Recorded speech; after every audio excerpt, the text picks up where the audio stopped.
everyone, this is Monica and I heartily welcome to all of you to my YouTube channel that is Subject English. Guys, मैं tense start कर चुकी हूँ। पिछले video में मैंने present indefinite tense आपको पढ़ा दिया है। अगर आपने वो वीडियो नहीं देखा है तो प्लीज़ आप उसे जाके ज़रूर देख लें, बिकॉज़ आप एक भी वीडियो अगर स्किप करते हैं किसी एक पर्टिकुलर टॉपिक का तो इससे आपकी कंसिस्टेंसी ब्रेक हो जाएगी, आपकी खुद की कंटिन्यूटी ब्रेक हो जाएगी और आपको जो रूल्स रेगुलेशन जो प्रैक्टिस करनी चाहिए, जो आनी चाहिए, उसमें काफ़ी हिंड्रेंस क्रिएट होना शुरू हो जाएगा। सो गाइज़, अभी हम यहाँ इस वीडियो में प्रेजेंट कॉन्टिन्यूस देखेंगे, जो कि प्रेजेंट टेंस का सेकंड पोर्शन है, present continuous tense. Let's move on our topic.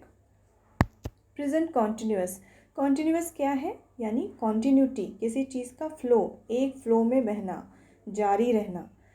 Identification क्या है? रहा है, रही है, रहे हैं। हम बचपन से पढ़ रहे हैं तो हमें पहले से पता है, लेकिन मैं यहाँ फिर से क्लियर कर देती हूँ। रहा है, रही है, रहे हैं इसलिए लगा है क्योंकि आज की बात हो रही है, प्रेजेंट टाइम की बात हो रही है। अगर एक्सेप्शन की बात करें, अपवादों की बात करें, तो वो इंग्लिश में है ही, हर जगह आपको मिलेंगे। तो यहाँ भी हैं। खड़ा है, पड़ा है, लेटा है, बैठा है, सोया है, लटका है। अगर इस तरह के सेंटेंसेस आते हैं, इसमें कंटिन्यूटी बनी हुई है, तो कॉन्टिन्यूस रहेंगे ये, लेकिन सबके लिए रहेंगे। Present tense, past and future tense, tenses टेंसेस के लिए ये कॉन्टिन्यूस ही रहेंगे। तीनों टेंसेस में अगर इस तरह के वर्ड्स आते हैं तो ये तीनों के लिए कॉन्टिन्यूस रहेंगे। रूल देख लेते हैं। Is am are present continuous tense का रूल है। इज़ सिंगुलर सब्जेक्ट के लिए यूज़ होता है, एक वचन जिसको कहते हैं सिंगुलर के लिए। एम हमेशा आई के साथ ही लगता है। आई एम हमेशा साथ ही होते हैं, इनका कोई और पैर नहीं है।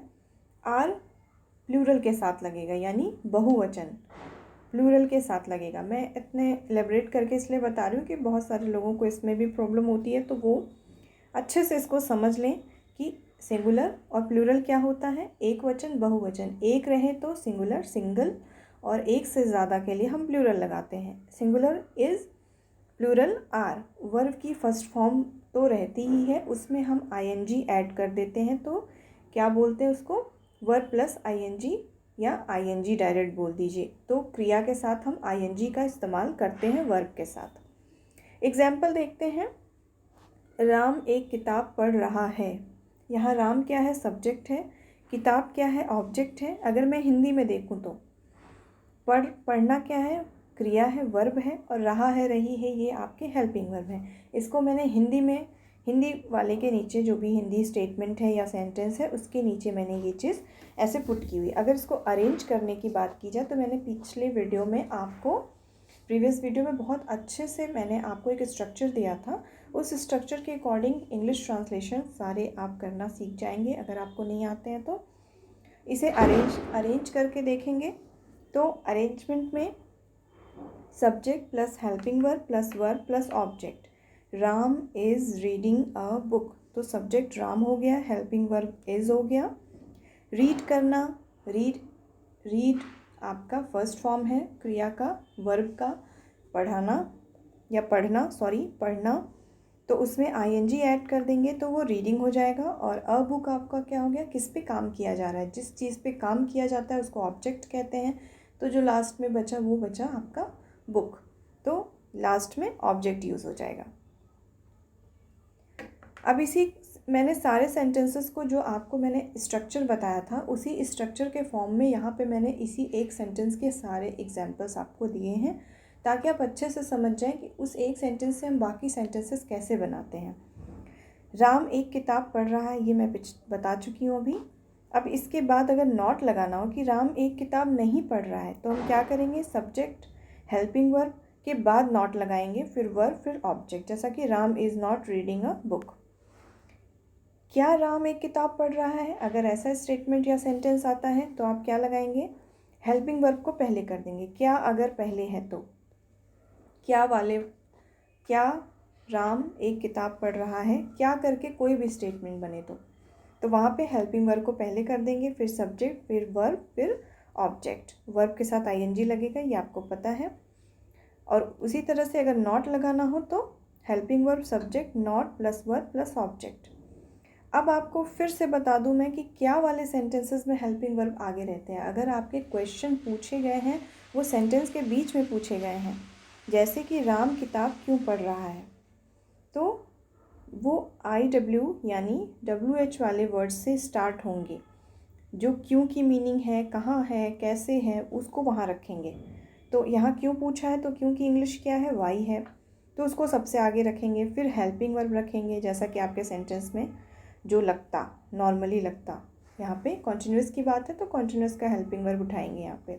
और सब्जेक्ट आपका राम है, वर्ब रीडिंग, ING लग गया वर्ब में, और ऑब्जेक्ट आपकी जिस पे काम हो रहा है वो आपकी किताब है, तो वो लास्ट में। देखिए यहाँ स्ट्रक्चर के थ्रू कितने अच्छे से आपको अरेंज करने में ईजी हो जाएगा। मैं गारंटी के साथ कह रही हूँ, मैं श्योर हूँ कि बहुत सारे लोग इस स्ट्रक्चर को बनाने में बहुत ज़्यादा कंफ्यूज होते हैं, और जैसे जैसे अभी पास्ट और फ्यूचर आएगा उसमें और कन्फ्यूज़न क्रिएट होती है। तो आपको इस स्ट्रक्चर को ऐसे सेट करने में बहुत ईजी होगा।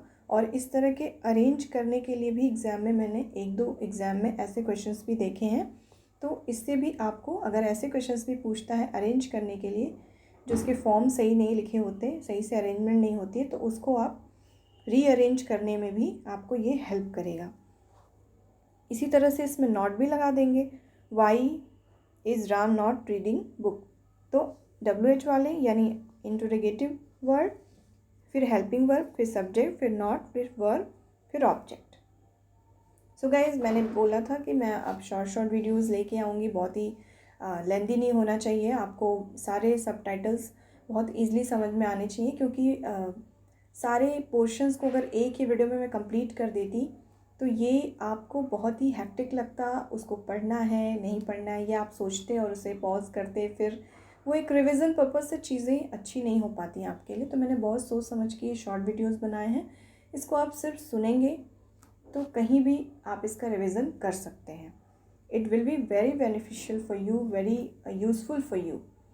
So guys, I think it's enough for today. Thank you. Have a nice day.